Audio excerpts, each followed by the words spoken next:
Yan po. Ang tanghali po sa atin lahat. Ayan po, natapos ko na po yung kabiyak na aking ginawa. Ito po yung mahal na birhen na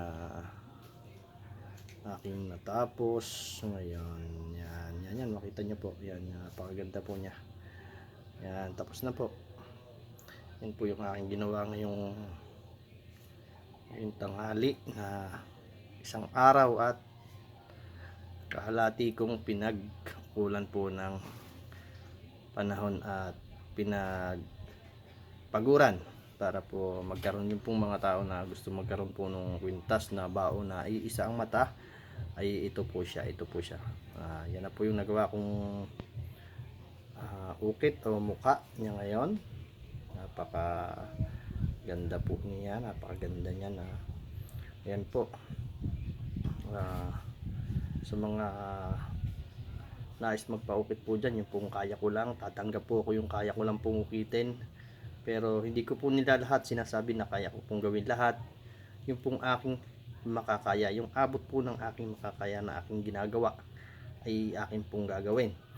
At nagpapasalamat po ako sa mga sumusuporta sa handmade na gawa. Ito, handmade po ito. Talaga pong handmade na handmade yan. Mano-mano po kung ginagawa ito para po sa mga taong gusto nagdanais magkaroon.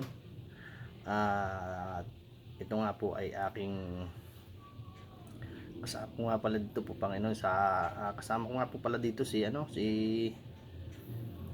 Tingero Mindoro, at siya po ang nag-dispose ng mga ginagawa kong ito. Ako lang po ang taga-ukit para po magkaroon din naman po ng kabuluhan ang bawat araw na wala po akong trabaho.